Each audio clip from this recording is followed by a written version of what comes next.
In this video, I'm going to show you how to fix YouTube TV Live Guide not showing. Fortunately, there are some ways to fix the Live Guide on YouTube TV not working issue. Here are some of the solutions that you can try. Close and restart the YouTube TV app and website. First of all, you can try to close and restart the YouTube TV app. This can help refresh the app or website and clear any temporary cache or data that might be causing the problem. Reboot the device. Then, try rebooting your streaming device, whether it's a TV, mobile device, or computer. This can help resolve any minor issues or conflicts that might be affecting the device's performance or compatibility with YouTube TV.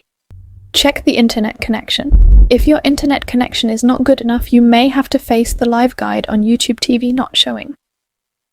A slow or unstable internet connection can affect the loading and syncing of the YouTube TV Live Guide. In this case, you can switch to another stable network, use a wired connection, or restart your router to improve the internet speed and stability. Reinstall the YouTube TV app. If the problem persists, you can try uninstalling and reinstalling the YouTube TV app on your devices. This can help remove any corrupted or damaged files that may cause the YouTube TV Live Guide not to work. Thanks for watching, and please don't forget to like and subscribe for more.